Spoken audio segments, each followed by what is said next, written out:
Okay. Lou, if you don't mind, could you just state your full name for the camera here? My name is Louis. Go by Lou now. Steinert. And when were you born? 1938 in March, the end of March, March 30th. Okay. And when did you move to Greenhills? Well, I moved to Greenhills because my parents took me there. I think I was about 2 months old when they moved to Greenhills. Okay. Where did your family live before then? Oh, I think, well, my parents had been married about 3 years, I guess, and they lived in Price Hill, and I think they lived with my father's family. I'm not quite sure, however. They were in Cincinnati. Okay. Did you hear any family stories about why your family moved to Greenhills? Well, I'm just guessing, but I don't. Where they were living wasn't a very satisfactory situation, and Greenhills was opening up, and I think they viewed Greenhills as a desirable place to live. Other than that, I don't know what their motive might have been. Okay. So tell us a bit about your family. What did your parents do? How many siblings did you have? I have a sister who is 2 years older than I am. She was born towards the end of June in 1936, and I have a younger sister who is 7 years younger than I am. As is the case at that particular time, women in general didn't work outside the home, so my mother worked at home, which is a big job. Mm-hmm. My my parents met at the Union Central Life Insurance Company, whose main headquarters were in downtown Cincinnati. They're no longer there, but and that's where they met, and then they got married. My father's job there was, there were no computers in those days. There were probably simple adding machines, and so he was some kind of a clerk that did record keeping and things like that. I wouldn't even say he was an accountant. Mm-hmm. But he did that until he was drafted into the Army towards the end of the Second World War. And then when he got out of the Army, your dream is that a lot of people have the dream to own their own business. Well, my father wanted to own his own business, so he bought a gas station in Newport, Kentucky. And he tried to run, and there were no expressways in those days, so every day he drove from Greenhills to Newport, Kentucky, which was probably over an hour trip each way. And that lasted for a couple of years. He had trouble hiring people who didn't steal from him. He also tried to repair cars, so he needed some sort of a mechanic, and it just wasn't economically feasible at all. My poor mother did all his bookkeeping for him. Then he got at my dad. Well, my mother had a college degree from University of California at Berkeley. But at the time my older sister was ready to go to college, my parents needed more income than just my father's income because they had to pay for the college.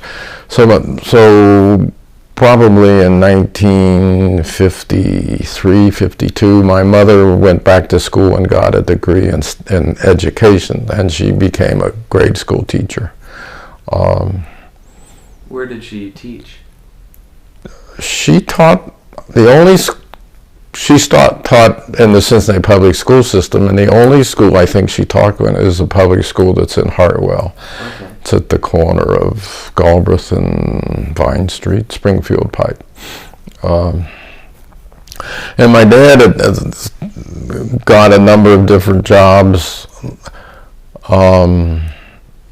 selling. He worked for trucking companies, and he sold their business. So if you had a factory that produced something that needed to be shipped somewhere, he would come in and try to convince you to use his trucking lines to ship it rather than the trucking lines down the street.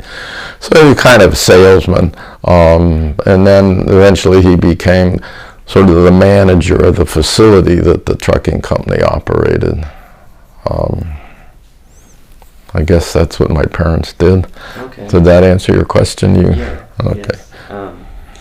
And we do have this card. Did he ever participate in local politics then?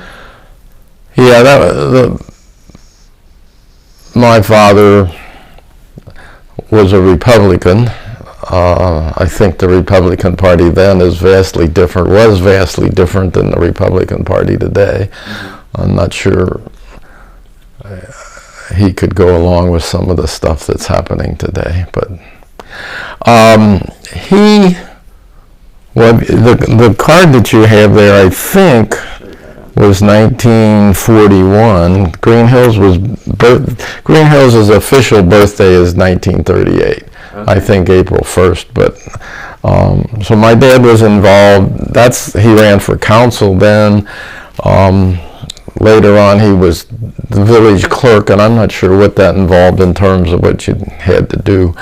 And then later than that, and for a number of years, he was the auditor of the village of Greenhills. And the auditor's the guy that pays all the bills. So he was involved in politics, but it's a little town, so it wasn't knock 'em dead. Everybody was very friendly about it, but there was a Democratic Party and a Republican Party. So yeah, my dad was, and back then, doing civic service was just part of what you did, especially in a small town. Volunteerism, I guess when he was auditor he ended up getting some pay, but I think early on he wasn't paid for it. Mm-hmm.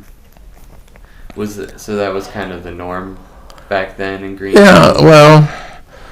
Yeah, for example, Greenhills has a volunteer fire department, and there are always plenty of people wanting to be volunteer firemen. Partly it was a great club, I think, to be part of, but they had to take care of mm-hmm. things as well. Okay. So growing up in Greenhills, so what was your childhood home like? Well, yeah, I don't know exactly what you're looking for, but for example, just kind of walk us through the front door, and what would we see? Oh, our house? Mm-hmm. I don't remember much. We lived on Flanders Lane. The first place my parents lived was on Flanders Lane, and I think it was 49, but I wouldn't swear to that. And they lived there. We lived there about 2 years, and then we moved to Ashby Street, and my parents lived there, I guess, until my father died, and he died when he was 85. But the house had, the front door was about 4 steps higher than the first floor was. So you walked in and there was a small landing, and then you went down 4 steps. And on the right was a door that went to the furnace room. And when early on, the furnace that we had was fired by coal. And then if you went down this short hall to the left, there was a kitchen on the right with enough space to have a table for dining at. And then if you kept just another couple of feet was a living room. And then on the second floor, there was a bathroom and 3 small bedrooms and a sort of a little central hallway. And obviously my parents had 1 bedroom. I had a bedroom, and then my sister had a bedroom, my older sister. And then when my younger sister was born, my poor older sister, because they were both girls, they shared that bedroom, and then my older sister has never been happy about that. So it was small. It was 3 bedrooms, 1 bathroom. And in those days, originally, the bathrooms didn't have showers in them, so you had a bathtub, and everybody, 1 toilet in the whole house, and sometimes it got crowded in there. Yeah. What community activities did you participate in? Me? Yeah. Well, probably the only, quote, community activity would be I was a Boy Scout,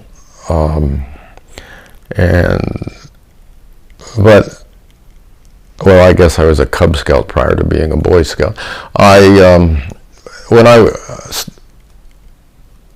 I probably didn't do anything as far as the community was concerned until when I was 14, I got a paper route, and that generated some money, and I got that paper route, and then maybe a year later I got a larger paper route. The first paper route was on the A section of Greenhills, and the second paper route was on the B section. Well, B section is bigger than A section. And I probably had 90 customers, and I wasn't a very good paper boy, because along the route there was a girl that I was kind of fond of, so I stopped and talked to her for maybe an hour or so, and the poor people down the line were waiting. I did the evening newspaper, and they were waiting for their newspaper while I was flirting with this girl. But then when I was 16, I got a job working at the drugstore, and I worked at the drugstore till I was about at the end of my senior year in high school. I was involved in a number of activities as part of going to school there, but in terms of outside of school, delivering the newspapers, being a Boy Scout. And it was interesting, our Boy Scout leader wasn't interested in merit badges, so there were no Eagle Scouts in my troop. He was more interested in going outside and communing with nature and doing camping and hiking and things like that. So I never got above the tenderfoot rank, which is the entry level of Boy Scouts. Did you enjoy the experience though? Like the outdoor stuff, was that a big? Yeah. Well, when I was a kid, and then I don't know, let's say when I was 10, in that age range, especially in the summertime, you got up in the morning, you ate breakfast, and your mom kicked you out of the house because she didn't want you hanging around. So you got together with the neighborhood kids, and our Greenhills is completely surrounded now, well, almost completely surrounded now by Winton Woods Park. But when I was a kid, Winton Woods Park didn't exist, and the dam hadn't been built that dammed up the Mill Creek so that there was a lake there. And so we spent much of our time playing in the woods, and we would, and because that was around the time the Second World War was getting over, playing war was one of our activities. So we would build camps, and we would have imaginary enemies, and so we played outside, especially in the summertime, or on weekends. We played outside almost all the time, and the things we did because of the nature of Greenhills being surrounded by what's now called the Green Belt. And we knew when it was time to go home for lunch, and then after lunch we went out and played again till dinner. And Greenhills was full of kids. They were, a lot of the people who lived in Greenhills were Catholic, so they had large families, and then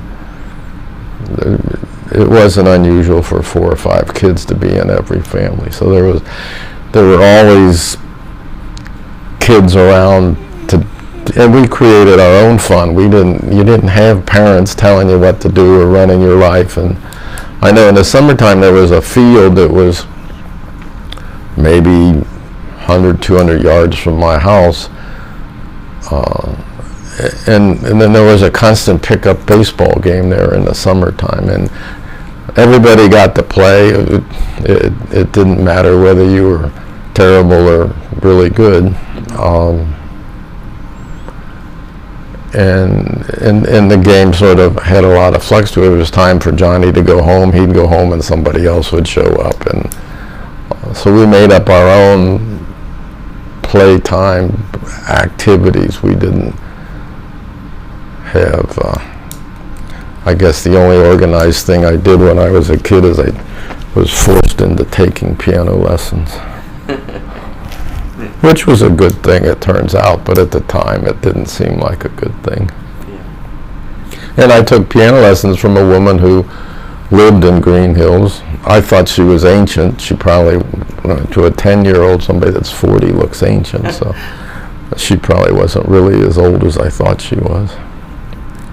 You mentioned lots of Catholic families with lots of kids in Greenhills. Did you have friends non-Catholic? Did you have any Jewish friends or anything? Well, I didn't know Jewish people existed till I went to college. Mm-hmm.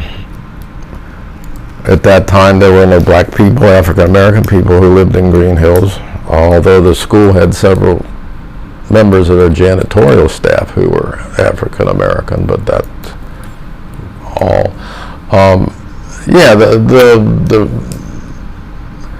The religion is somebody's religious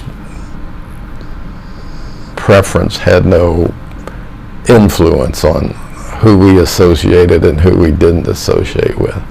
I mean, there were some probably families you didn't associate with, but it didn't, just because they were sort of strange, but it didn't have anything to do with their religion. Or there were a couple of families in Greenhills who had very strange accents. So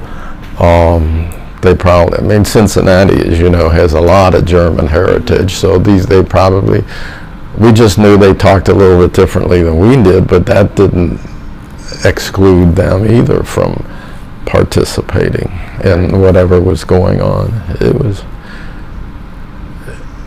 And I think all little towns are the same way. It was a community where everybody more or less cared about each other and looked out for each other.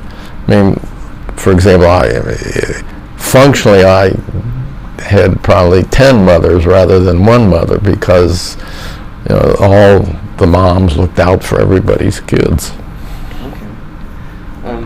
You brought up Greenhills schools a couple times. So would you tell us what was your educational experience like? Well, I went to school K through 12 in the same building.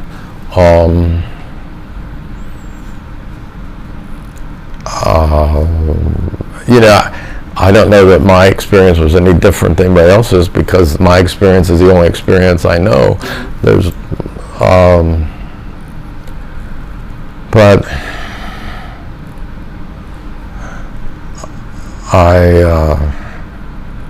it turns out, at the time I had no knowledge of that I was the, quote, smartest person in my class. I ended up being the valedictorian of my class, but it wasn't something that I was even aware of that I was eligible or potentially eligible to do or to be.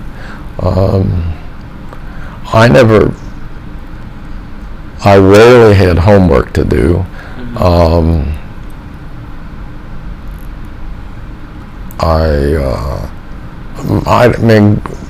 Grade school I had some, the only thing I really remember about grade school is when I was in the 4th grade, I was scheduled to be, the fourth grade was putting on some sort of a production. I don't know exactly, I don't remember what it was, but I was supposed to be the lead actor, I guess.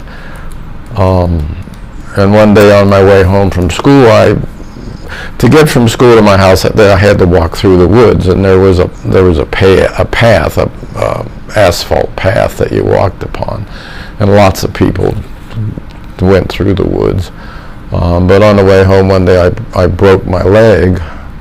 I ran down a hill and fell down and broke my leg, and so that meant I didn't get to be in this play any longer. So that's sort of and the other thing I remember about that, speaking of the kind of place it was, is a neighbor of mine, a boy neighbor of mine who was 4 or 5 years older than I was, picked me up and carried me home, and it was probably a half a mile that he had to carry me to get me home because I had a broken leg and couldn't walk on it.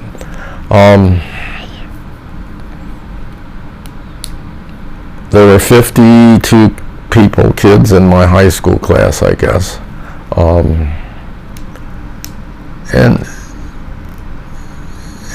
And my participation in things was I was very involved in the music program. I was in the band and I was in the chorus, and I ended up, again, it's not something I looked after, but I was president in my class for 2 years. I was president of the student council for a year. I declined to be president of the honor society because I thought somebody else ought to have a chance to be president of something. And I never ran for those offices. It was just I ended up having them, and I don't know exactly what the mechanism was that got me to that point. The only athletics I did in high school, I was tired of working at the drugstore, and the only way I could get out of working at the drugstore was to go out for some sports team, which would take up my time, or else my parents wouldn't sanction me quitting work at the drugstore. So I was on the track team in the spring of and I was terrible, but that's the only athletic activity I had, I guess. So, sounds like you excelled in high school. So, what did you do afterwards? Well, I went to Northwestern. I have a bachelor's degree in secondary education from Northwestern. I never did teach high school. My major was chemistry and my minor was physics. And I discovered, looking for a high school teaching job, that if you really wanted to get a job, you needed at least a master's degree. So I came back home to Cincinnati. I went to UC, and my original intent was to get a master's degree in chemistry. But once I got there, all my classmates were all in the PhD program. My mother had convinced me that you had to be really, really smart to get a PhD. And really all you have to do is persevere, and eventually you get a PhD. So anyway, all my classmates were all in the PhD program, and I got better grades than they did, so I said, this is silly. So I stayed and got a PhD in chemistry. I taught one semester of college at Bowling Green State University. Somebody on the faculty had a sabbatical, and they needed somebody to cover the sabbatical, so I was hired to do that. So that's my academic is a bachelor's degree and a PhD. Eventually, years later, in 1990, I got an MBA from UC as well. My mother always said, if somebody'd pay you, you'd go to college your whole life, and I probably would if somebody would pay me. I'd enjoy it. So what would you do for your longer career trajectory? I think I'm a lucky person because good things seem to happen to me. I spent my almost entire work life in healthcare. I was the director, for lack of a better word, for several different hospitals, plus several private commercial laboratories. I was the director of the chemistry area and the toxicology area for 3 different hospitals and probably 3 or 4 different public corporations. Okay. So, I know, after school you did some studying in Cincinnati and all that, but growing up, do you recall, would you go to the city much as a kid or spend much time outside of Greenhills? No. Back then, there were only single car families. It was very rare for a family to have more than one car. And usually the man of the family took the car and drove off to work. So there was not readily available, except in the evening when Dad was back home. Mm-hmm. There wasn't readily transportation available. Now the Ohio Bus Company did run a bus from Greenhills to downtown Cincinnati. Went through College Hill. And the only time, I don't know, the interesting part about going to town is it was a dress-up occasion. I mean, for example, whenever my mother went to town, she wore gloves, she wore nice shoes, she would wear a hat. The only reason we went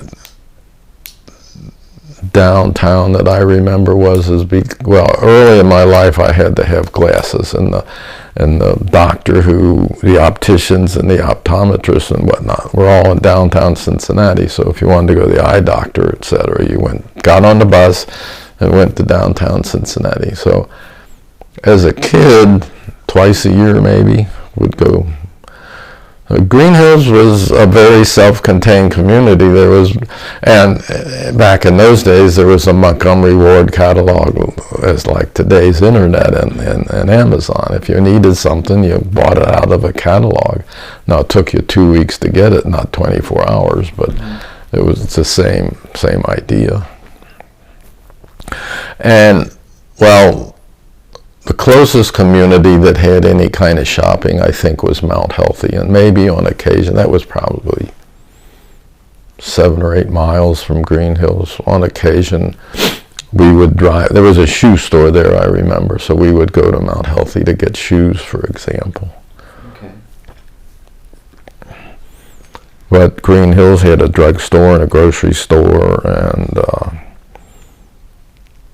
when I was a pretty young kid, the only place to eat out in Greenhills was the drugstore, and I did that too. The drugstore had a lunch counter kind of thing, mm-hmm. And so if you wanted to go get a sandwich, you'd go to the drugstore lunch counter. And my first job at the drugstore was to be a soda jerk, so I worked at the lunch counter.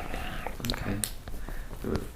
Do you have any memorable stories from, being around all that chit chat and stuff? No, not really. No. It's.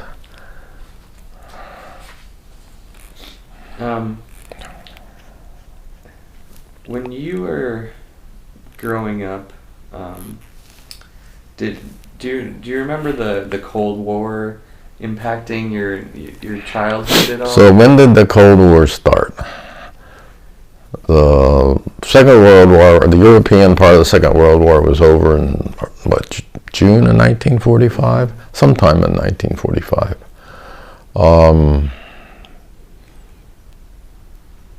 And I guess the Cold War didn't really start until the Berlin Wall was built. Was that sort of the beginning of all the... And or maybe the Cold War started a little before that when, I don't know if you remember the Berlin airlift, because the Russians had excluded surface traffic. The only way to get supplies to our part of, well, the French, English, and U.S. part of Berlin was to fly it in. And I guess I was in college when all that was going on. Okay. And I made the decision that if it got any worse, then I would probably go volunteer to be in the service of some kind or another. Mm-hmm. Fortunately, I didn't have to execute on that decision.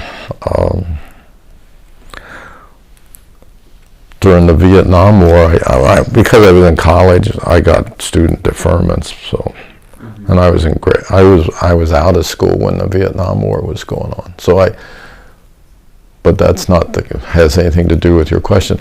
I don't think the Cold War impacted my life at all. That I would, and as I said, I was no longer I was out of Greenhills because I was in school. And right. So you mentioned that your parents lived there for a long time. Okay. As you visited them and went back to Greenhills since you moved out, like how would you say the community changed over time? Boy.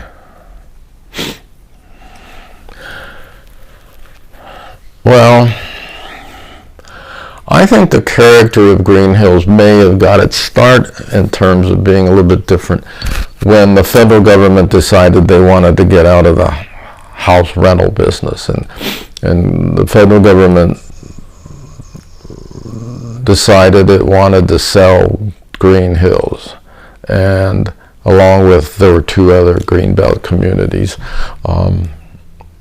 and they wouldn't sell individual houses to individual people. So an organization was created by Greenhills people called the Greenhills Homeowners Association, which was a non-profit corporation.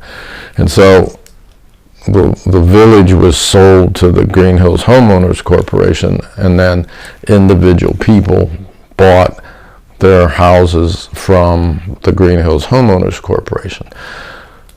Well,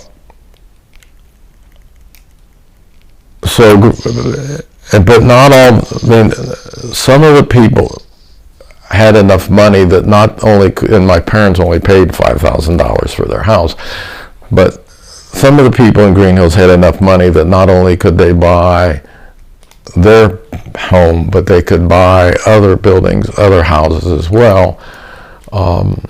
So Greenhills became a combined community of people who were renting and people who actually owned their property. And I think when that change occurred, I think the demographics of the people who were renting started to change. It was very inexpensive to rent in Greenhills, and Greenhills has always had a very good, well, doesn't have a school system anymore, but when I was there it had a very good school system, so it was a desirable place to live. Mm-hmm. But so I think the mix of kinds of people or backgrounds of people and whatnot started to change once Greenhills was no longer owned by the federal government. And the demographics, I think, of Greenhills today are entirely different than they were when I lived there. And it's interesting, I don't know what you've learned about Greenhills, but originally Greenhills was built, conceived of to be a place for low-income people to live. Mm-hmm. And that didn't work because low-income people didn't have, there are no jobs to speak of in Greenhills. So and low-income people didn't have the transportation means to get outside of Greenhills. So the people who could live in Greenhills, the criteria changed, became more lenient. You could have a higher income, for example, and the government would let you live there. I don't know if I answered your question. Oh, yeah. Do you remember your parents like discussing like changes in the community at all, or no? Did they enjoy it long term, or did they? What were their? Well, I don't. When I was in, say, high school, I went to school, I had a job, and I had a girlfriend. And those three things took up almost all of my time. If I didn't, Gail was my girlfriend's name. If I had any spare time, I'd be spending it with Gail. So I didn't. One of the things that I heard somebody say was with the demise of people getting together and eating dinner together, or if they do get together and eat dinner, there's the television that's on. They were lamenting the fact that dinner was where the family lore was exchanged, and so kids today don't know a lot about their family's background because they never sit down and talk together. Well, I mean, I was guilty of that. I was rarely home for dinner. I came home, I went to bed, got up the next morning and went off and did my thing again. So I don't remember a lot of discussion about the way things were, the way things ought to be. Right. Okay.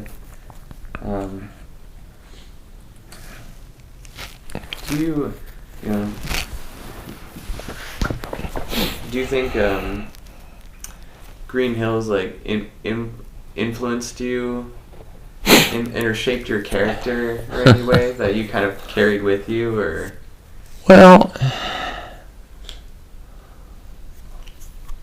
I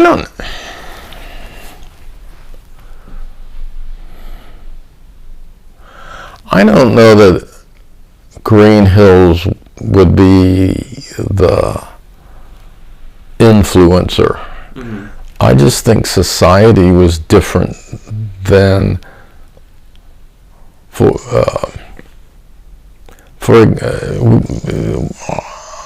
I think society was much more into what's good for the whole than what's good for me. Mm-hmm. And for example, if I were riding the bus with my mother to go downtown to get my glasses, and the bus were full of people, and some older person got on, it was expected that I would stand up and give them my seat. Mm-hmm. People don't do that anymore. If I didn't hold the door open for an older person or anybody, I got in trouble. Mm-hmm. But I remember one time my mother was driving me somewhere, and the door, I couldn't get the door to the car on the passenger side to close, and I said, "Oh crap!" And I got a 10-minute lecture about how that wasn't appropriate language for me to be using. Well, nobody'd get a 10-minute lecture today over that. So I just think I would have been influenced the same way no matter where I lived, because that's our society was different then. Mm-hmm. But I guess the one thing you could say about Greenhills, there was no crime in Greenhills. That's almost true. Mm-hmm. There's been one murder in Greenhills in its whole lifetime. So I guess the one thing you probably learn is that Greenhills was a safe place to be. And probably that was extrapolated to the whole world to some extent. And if you think one place is maybe the larger place is also a safe place to live. And I don't think I ever worried about my safety as a kid or when I was in college or even after that, because I had the view that the world was a safe place to live. Unfortunately, I'm not sure I'd say that today. And again, I think this is a small town, not unique to Greenhills, but you learn how to cultivate friendships with all kinds of people. Although some would say Greenhills was just a lily white community, but there's still a variety of kinds of people. There are smart people and not so smart people, and plumbers and doctors. And one of the interesting things about Greenhills had one doctor and one dentist, and when I was a kid, and the doctor made house calls, and if you were sick, you called the doctor, and a couple hours later he'd show up at your doorstep and do whatever doctors do, and you'd get better. And I mean, doctors' house calls today are inconceivable.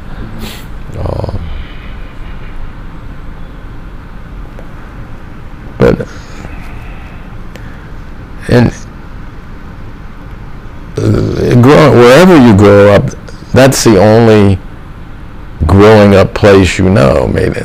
And so I have nice feelings about growing up in Greenhills, but had I grown up in Wyoming, I might have the same nice feelings about growing up in Wyoming. And Greenhills is the only thing I know.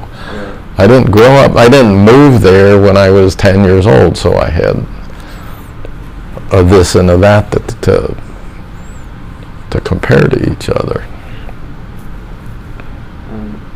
So the flip side of that question is, were there any downsides to growing up in Greenhills? Or things that frustrated you as a kid or anything?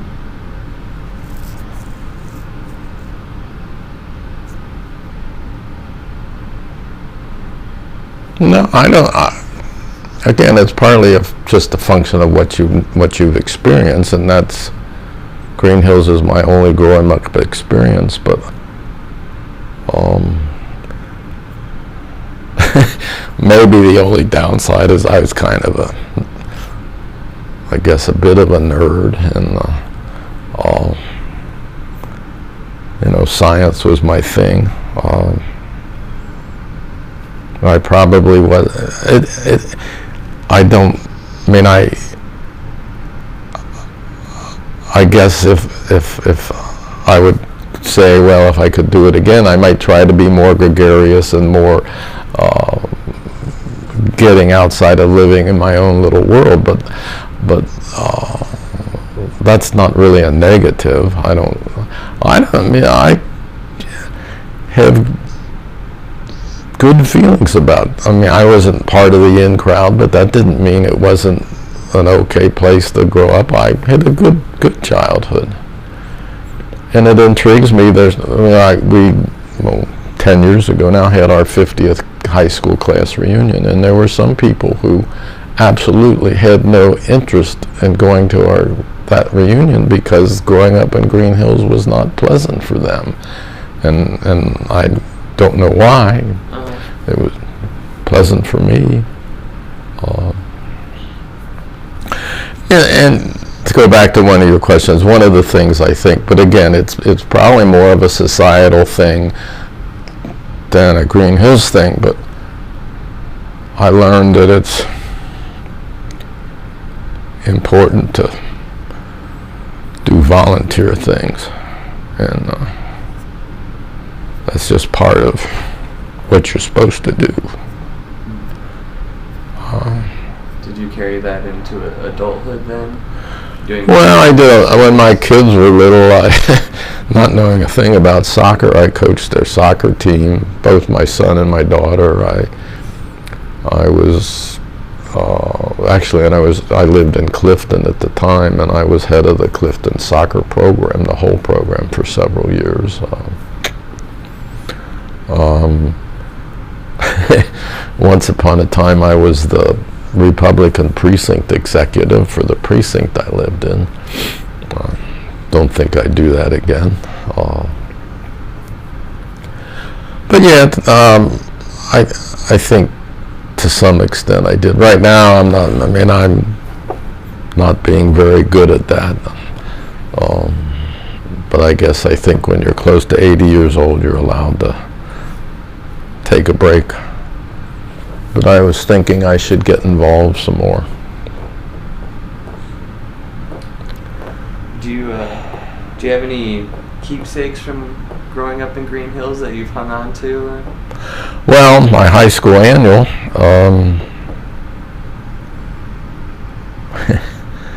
I played trombone in the band, and I still have my trombone, although it's not very functional.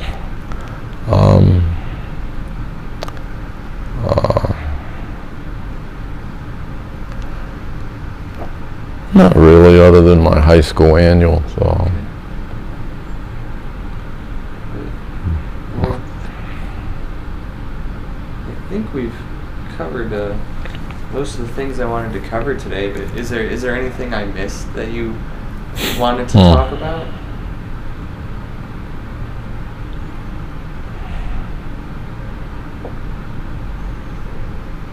Yeah, well,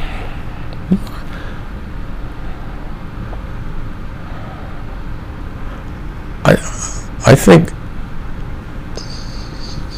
one of the most important things to me about growing up in Greenhills was the fact that it was a greenbelt community, and it was surrounded by woods, and we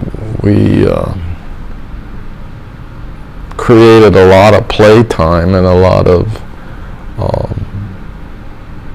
activity time just by playing in the woods. And the other thing is, I think that, and again, it's not necessarily unique to Greenhills, is kids' lives weren't managed by adults when I was growing up, and so you learned how to deal with your own squabbles, and kids learned how to organize playtime, for example. Kids today don't get to do that, and I think you learn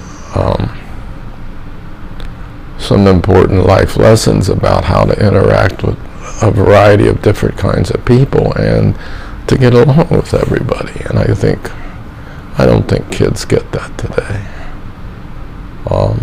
Partly it's an artifact of our world, and our world at our 50th reunion, we were reminiscing about something or other, and this one guy said, yeah, when we were kids, pedophiles hadn't been invented yet.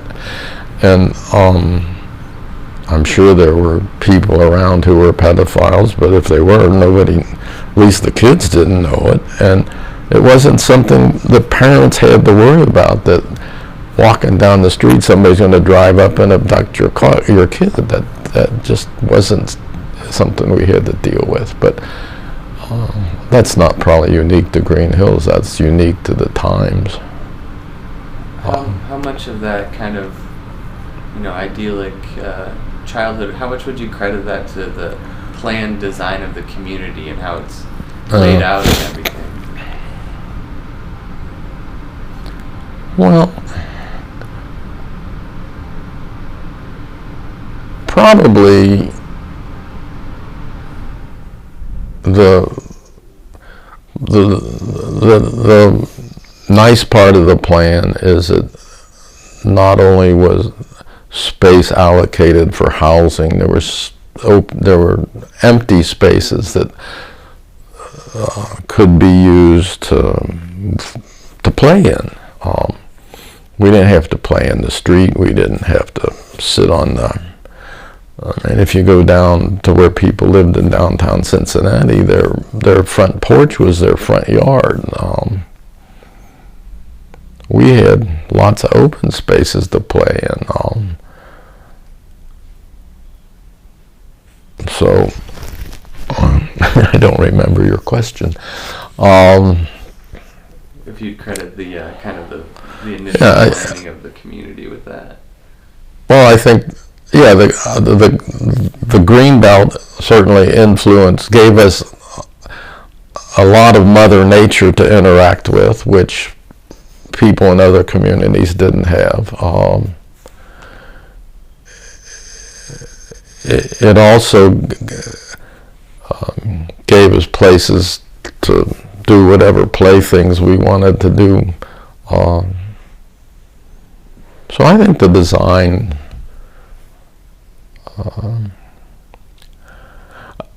and maybe another feature of the design is that some people probably would criticize this, but the whole community architecturally is very similar.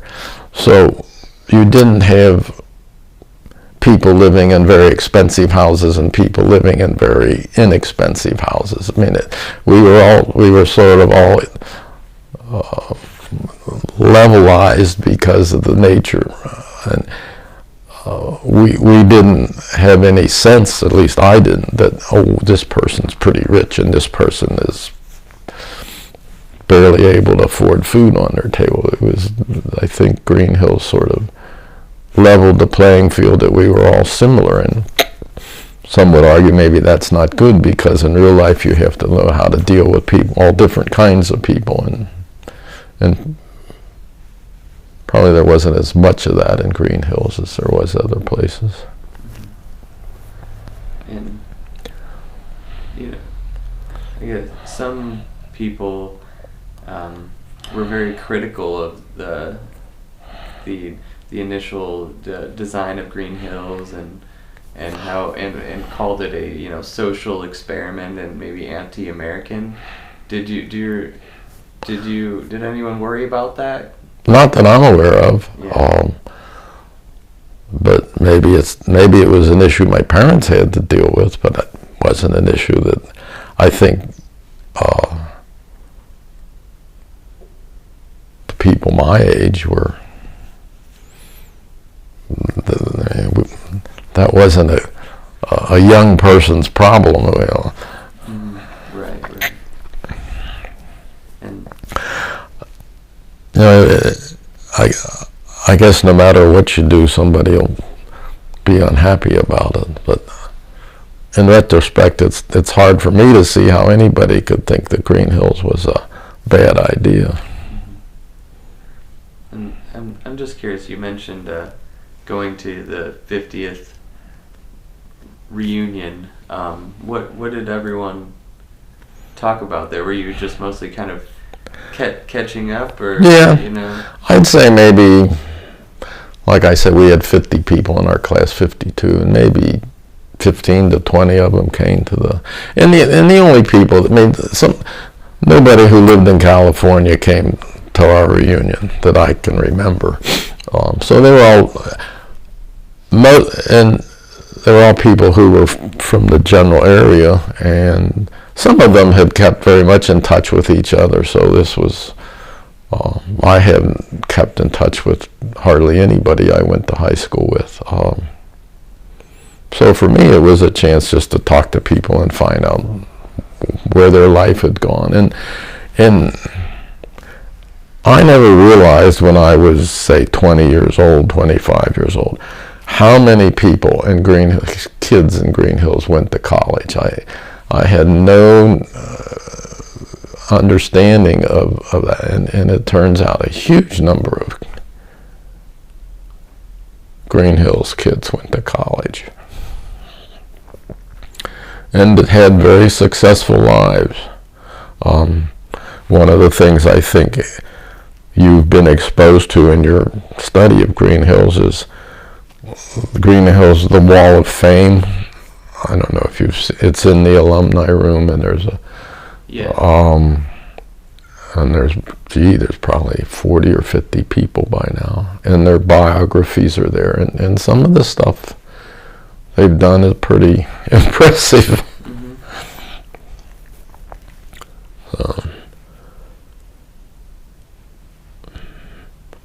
It was a good one of the things that it was interesting. The Greenhills people always supported the educational system, the Greenhills schools, and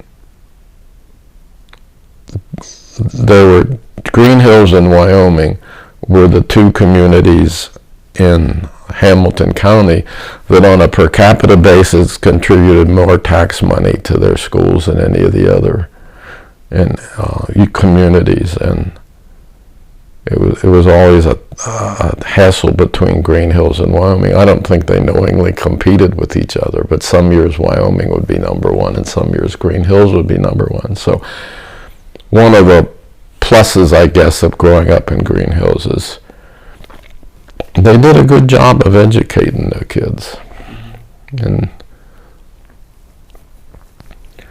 But I don't know if the village got its identity from its football team like a lot of small communities do, but football games were well attended. And it's sad to me that there is no more Greenhills school system. That's combined with Forest Park and is now part of the Winton Woods school system. So. Okay. Anything else you want me to talk about? Nah. That covers it? I guess. Okay. You tell me. Okay. No, we covered pretty much everything. I really appreciate you talking with us. Well, that's fine. All right. Yeah. Okay.